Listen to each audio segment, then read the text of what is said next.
Welcome. You're on The Fringe Show. I'm your host, Tatiana Zalan, and I go live every Friday, 2 p.m. Dubai time. The Fringe Show helps you to navigate the rapidly changing world and increase the odds of your success.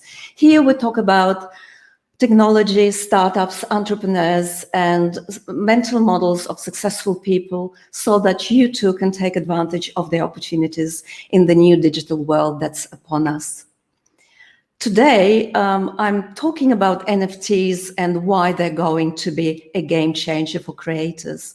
It's a topic which is very, very close to my heart, and that's because right now I'm involved in a project that's building a new art gallery for digital artists. It's called Vernissage. But it's with a project with a little bit of a twist. It's not just an ordinary art gallery, because we're trying to create a community of digital artists. And maybe at some point in time, we will tokenize this community as well. So I've got a little bit of skin in the game. I understand how things work, although not fully, because this is such a new thing. It's a live show, so please allow Facebook to identify you or StreamYard to identify you, and please comment and ask questions as we go along. And of course, at the end, I will leave some time for you to ask questions. What are the blockchain opportunities for creators? Let's start a little bit with that first before we get into NFTs. What does blockchain enable? If you're familiar at least a little bit with the technology, you know probably that it's going to open up a new monetary system. But it's a lot more than that. Apart from this new monetary system, we also will have a new system of property rights. I firmly believe that one day we'll have all our wealth tokenized, all the global wealth will be tokenized on blockchain. And that means that IP will to become digital, protected by cryptography. In one of my last shows, I talked about Web 3.0. And let me just recap a couple of key points from there, because it will help us to understand how NFTs work and what's their significance. We're right now, some people are still saying we're in Web 2.0, others are seeing more and more than Web 3.0 has started to take shape. I'm certainly amongst those people. But in the past or at the present, when we have Web 2.0, it's really based on data monopolies and our attention, which is being monetized. And because of that, we're having a lot of services and products which are sort of free. They're not, of course, free. We're paying for that with our data. But what we're going to see in Web 3.0 is better than free. We are going to see models, new business models, where creators are actually paid for their work. If you look, and this is a genuine business model, if you look at a company like LinkedIn, which I'm sure anybody here will be using, LinkedIn is a very content poor, and they understand that. They're trying to engage creators or people, professionals, to post something, to post good content and so on. But unfortunately, they haven't found a way of doing it. And therefore, LinkedIn, I think, is far worse in terms of content than, for example, Twitter or YouTube or even Facebook. What we'll also see in Web 3.0 is that social networks will be architectured in very new ways, and they will be operated by community, not by company. I think that's a very significant shift that we can see here. And I also talked in this episode about social tokens and DAOs. DAO stands for decentralized autonomous organizations. Social tokens can be in all shapes and forms.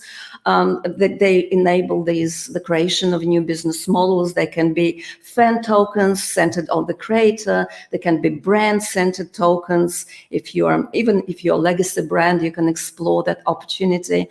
And also community tokens.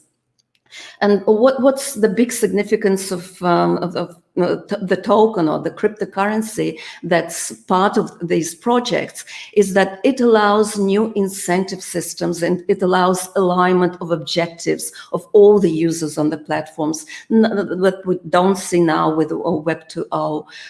So everyone, like creators and of course developers for the platform and investors will come together, and they will be incentivized to make sure that the value of the token rises as the platform grows. So some of these business models, not all of them, but some of them will be based on NFTs. And in this talk, I want to cover a few points so that I can get this message across. What are NFTs? What are they? How do you think about NFT value? What constitutes value? And I'll give you a few examples of projects using NFTs in very novel way so that you can get a flavor of what's really going on. So let's start with what are NFTs? NFTs are non-fungible tokens. Bitcoin and Ethereum and Polkadot, these are fungible, what we call fungible tokens. One token is similar to another. Non-fungible tokens are unique tokens. They are typically attached to a unique asset, and that's why they're called non-fungible. In the pre-blockchain era, there was no way to ensure digital scarcity, and therefore creators could not monetize their work. But this is not what we're seeing now. With the help of blockchain, we have records that uniquely represent or may represent pieces of media, and this media can be digital. It can include art and videos and music and GIFs and games and text and memes and code and so on and so forth. So a lot of things can be represented on, or records can be represented on blockchain. With NFTs, the object of art or some sort of creation itself is typically stored on an external server as a data file, such as IPFS. IPFS is a very popular protocol and peer-to-peer network for storing and sharing data in a distributed way. So every NFT created on blockchain will be linked to that particular object, which is in most cases stored on IPFS. And so what we're actually storing on blockchain is the digital certificate of ownership to that particular piece. We can be sure that it's authentic, we can trace its provenance, and so on. So there are many benefits to creators and for collectors as well, if you wish to do so, to purchase this digital certificate. What are the use cases for NFTs? Let's talk about that as well, because this is somewhat important too. Interestingly enough, it can represent lots of assets, lots of digital and physical assets, not just digital, which is kind of interesting, but also physical assets. So what are some of the use cases for NFTs? Firstly, decentralized applications, and it can be crypto collectibles, it can be crypto games, it can be digital art, and with digital art, what helps to ensure or prove rather its provenance, or authenticity and ownership as well. Certificates of all sorts, it can be a driver's license, it can be your credentials, academic degrees, any other types of educational certificate, and it will be can be keys or passes, identities and wills and voting rights and tickets. Any type of right can also, or access can also be on NFT, so to speak, tokenized. You can do it with loyalty programs and copyright and supply chain tracking, medical data, software licenses, and warranties. And finally, not really finally, but a couple of points here as well. Unique investments tied to physical object can be also monetized and tokenized that well. In that manner, for example, it can be a piece of real estate or other real world assets. And finally, and that's very, very interesting, you can tokenize not just with the help of NFTs, not just one kind of one solid piece, one piece, but you can have what we call fractionalized ownership. And what fractionalized ownership is you can own a piece of something, but not necessarily a whole thing. This is possible with NFTs. Say here in Dubai, we have apartments or villas that are quite expensive, and it's out of reach for many people. What you can do as a real estate agent, and I've seen this happening already, you can fractionalize that particular piece of real estate and distribute your tokens to the public, so that you ordinary users, ordinary people can have a piece of property, not necessarily the whole property. The same goes for art. You can fractionalize art. If you say, well, theoretically speaking, you can fractionalize a masterpiece like Mona Lisa. It's not going to happen, I think, but there are many other pieces of art that have already been fractionalized in that way. So you own a piece of it, you don't own the whole thing. Let's talk a little bit about what's the benefit of NFTs for creators. Why the better? Why there's such a big thing? And that's because they remove intermediaries that charge very high fees. For example, art galleries, a topic which is very close to my heart, they charge a lot of money in transaction fees, sometimes up to 50%, which is really, really high. Platforms, digital platforms, are also intermediaries, you can say them, that's true, but they are very much restricted in what they can charge.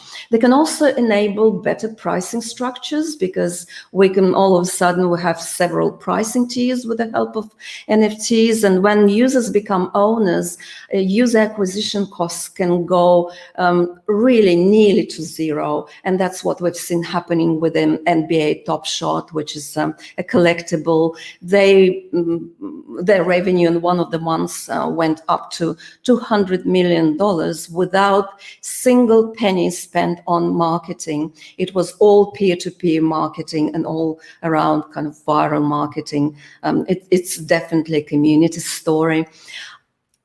What is not possible, or possible to a very limited degree with art in particular, are the so-called secondary sales. So you can sell a piece of art once, but you can't do it twice and third time and fourth time, so that the creator himself or herself gets a portion of that. That's really not being done, but you can do it with NFTs. And I think that in future we'll see each and every community with its own microeconomy almost. And it can be a combination of tokens. Some of them can be fungible, some of them non-fungible, and you can own and trade and collect all these tokens. Let me walk you through rather a few examples. One of the early examples of NFTs, and NFTs are very young as a technology, probably they started sometime around 2016, 2017. One of the earliest use cases, so to speak, was CryptoKitties. CryptoKitties, as the name suggests, it was about cats and kitties. It was an Ethereum-based collection game where users could buy and breed and exchange digital cats with unique traits randomly generated by smart contracts. So these cats had cattributes, very, very different cattributes for each and every cat. The color, the types of eyes, the whiskers, all of that could differ. If cats mate, then these cattributes can be passed on to offspring. So that was kind of the gist of the game. There was a lot of speculative hype around it. There was a very viral story at some point in time. It completely clogged the Ethereum network, and one of the kitties sold for a record amount of $100,000. The market kind of lost interest after that. It suffered. Well, it was volatile, still is volatile. We don't see this type of prices with CryptoKitties. And while it's very, very easy to dismiss that as some kind of toy or a meaningless fad, we need to remember that all innovations start as toys, sometimes, very often. in fact. And what CryptoKitties gave to us is the so-called ERC 721 standard. It's a standard specifically for NFT tokens developed on Ethereum by Dapper Labs in 2017. So while it may seem kind of almost silly, but it was a major innovation and a major breakthrough. And now a lot of projects that are based on Ethereum, based on using NFTs. All of these projects are using, most of them are using ERC 721 as a token standard, because clever people understood straight away, this is something really interesting here. We couldn't do that before, which was CryptoKitties. Another example is Super Rare. It's an art gallery, and they talk very openly about benefits for artists if you go through a digital art gallery. Artists are compensated more fairly. It's no longer 50% of transaction fees. The fees are very modest, up to 15%, and on secondary sales, the artist will receive on each and every secondary and third and fourth sale, they will receive at least 10% of the value of the piece sold in perpetuity, which I think is a very, very cool idea. Collectors will also benefit from this type of art, because art, all of a sudden, art is not fake. In the UK, which is one of the largest markets for traditional art, they estimate that around 20% of all art can be fake. You can rest assured that all the provenance and history, all of that can be traced on blockchain. It's a 24/7 connected marketplace. It never stops. There are no holidays. There are no weekends or weekdays. All of that is throughout the 24/7. Always on. And finally, data transparency is a big issue in traditional art. In traditional marketplaces, it's very hard to pull together historical sales data. You almost need to go one by one. It's a very time-consuming process. Here, with NFTs, you can do it straight away. It's actually very, very easy. Another example, so we had this art gallery example. Another example is coming from gaming. Back in around, I think it was 2017, 2018, one of our friends started a project which was called Crypto Cars. I went through their white paper. It was a very popular project that won several awards, and it didn't really go anywhere. Daniela, if you're listening to me, or one day you're listening to me, that's obviously your example. But what was clear back then to the founder of the project, to my friend Daniele, that it was just too early for the innovation to mature, for people to understand what's the value, what's going on. Now it's not, it's time. And one of the examples is Axie Infinity. It's a game which has around 350,000 active users daily. It's a new type of game where you can, which is partially owned and partially operated by its players. So instead of, it's more like founders and employees, those people who are playing the game. It's not users, it's Ethereum based as well. It's a kind of a trading and battling game that allows, like normal game, players to collect, breed and raise and battle and trade what they call X's. X's are little creatures, digitized as their own NFTs. What is interesting about this platform is that they have, about this game, is that they have two types of tokens. One of the token is fungible token, which trades on exchanges. You can go and buy it. But also they have a non-fungible token, and that's where the land and in-game items and all sorts of bundles can be sold with the help of NFTs. These particular pieces are NFTs.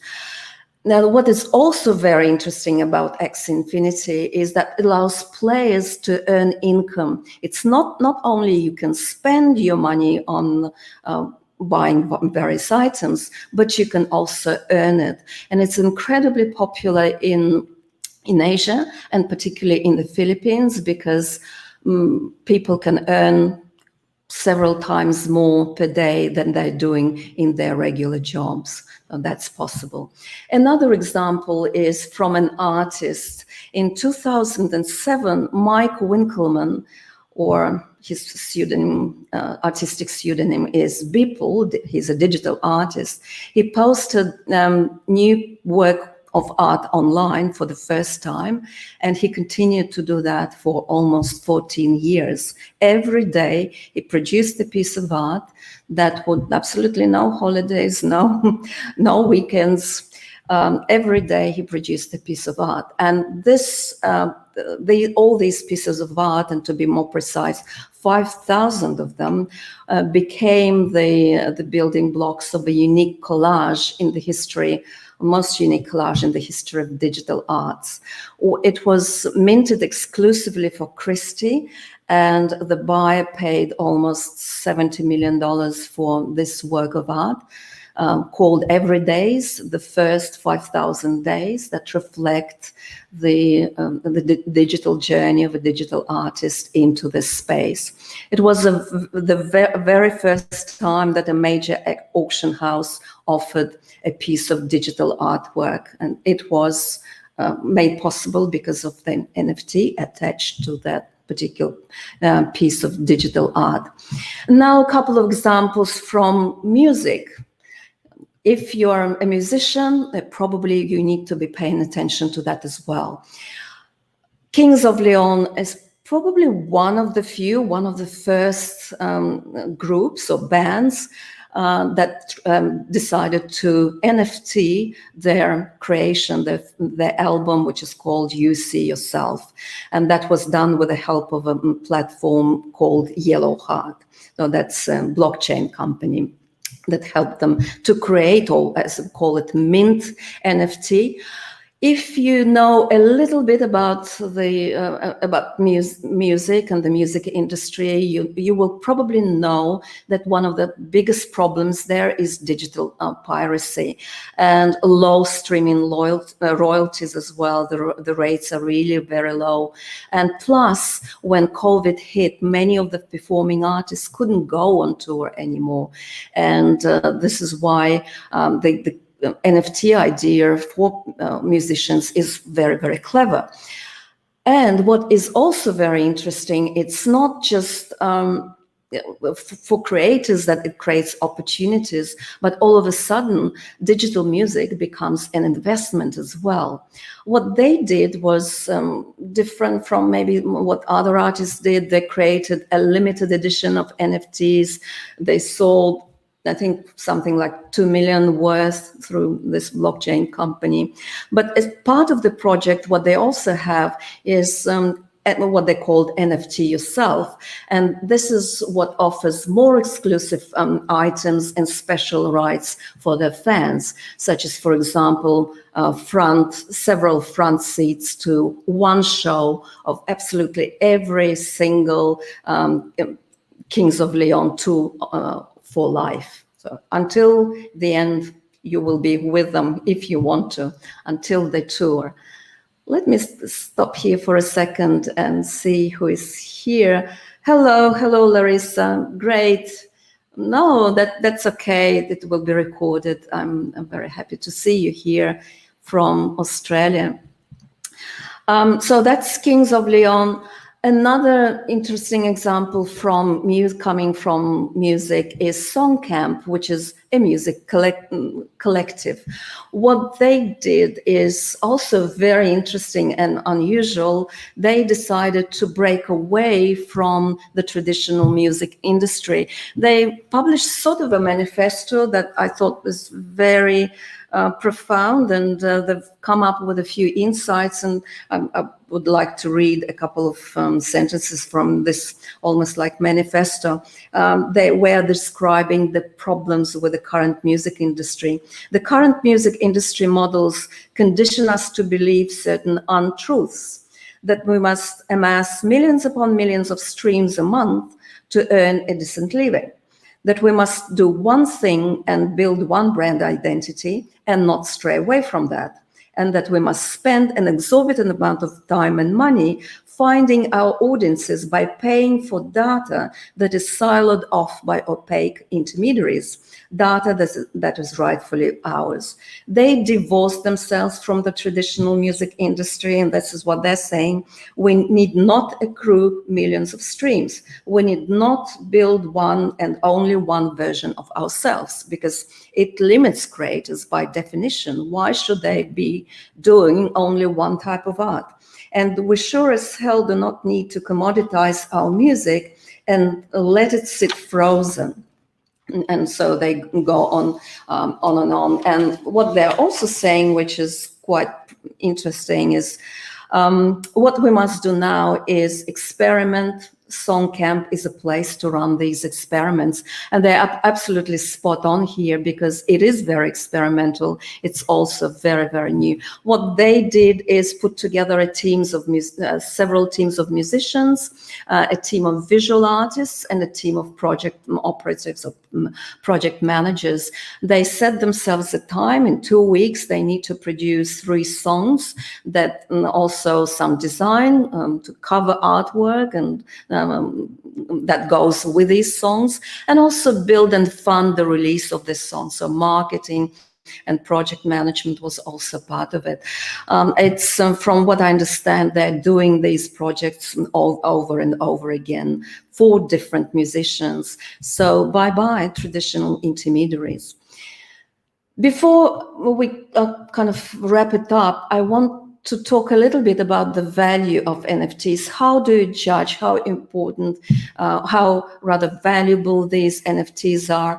Because NFTs, particularly in music and in art, they are a new investment asset class. And that's a very important point. So if you're an investor, or want to become an investor, then probably you would want to pay attention to that. Surely, just like in traditional art, creator with its brand, with his brand and reputation, that's a very important part of it. The artwork itself and the visual and aesthetic aspect could be part of this value, but also the value accruing to things like provenance and scarcity and authenticity. I'm not sure whether you're familiar with, and it's just the fact that some time ago, Jack Dorsey sold his very first tweet as NFT for almost $3 million, which he donated to charity. If I want to tokenize a tweet, well, convert it into an NFT, that won't be very valuable. But Jack Dorsey's is, because it is authentic. It is, and it's the very first tweet in the history of Twitter. So it has some historical significance. Cultural value and significance, cultural significance can also be part of value of NFTs. And for collector, if you're a collector, then you can have bragging rights for owning this desirable collectible. This is what young people are doing. They are bragging about their purchases of NFTs. Plus, you, as a person, you can derive enjoyment from this investment, because you can talk about it with groups of peers and people who are like-minded. But the most important part, and this is, I don't think we see it in traditional art that much, is that the value is driven by community, because community gives the NFT legitimacy, and it's also kind of a manifestation of a social contract, social consensus on the value of art. If you're a collector, then you should be paying attention, I think, to how big the community is, and is it active? Is it absolutely in love with the creator or with the particular creations, be it songs or music or art? And finally, there is also an element of speculative value and kind of fashion and fads that we also need to recognize as well. And let me conclude this with a couple of key insights for creators. Why do I think if you're a creator, you need to be paying attention to that? Web 3.0 will allow, or already allows, entirely new, non-exploitative and non-extractive business models for creators. Yeah, they're very different from what we've seen in Web 2.0. NFTs are the fundamental building blocks of this new future because they're solving the issue of digital scarcity, and they're allowing new forms of monetization for creators. On top of that, with the help of blockchain, we are having a new system of property rights. Again, nothing of that kind was available to us before. And probably one of my kind of calls out there, I'm reaching out to those of you who are creators. It's still very, very early, so experiment. It's okay to fail, but build a community. And if you're an investor or fan out there, then please support these artists in non-traditional ways. This is my message for today, and I really enjoyed talking about it because, as I mentioned several times already, it's a topic which is very close to my heart. I love art. You can probably see I've got quite a few paintings up here. I love music. This is that's a picture of Chopin, one of my favorite composers. So please support these artists. It's a new way of doing it. Let me see the comments. Yes. Yeah, correct. It's all about community and trust and interest in this type of art. Yes. Okay, wonderful. So thank you for your time. Thank you for joining me. Thank you for allowing me to share some of my interests and something that's I hold very, very dear. And I'll see you as usual next time, next Friday, 2 p.m. Dubai time. Once again, thank you for joining me.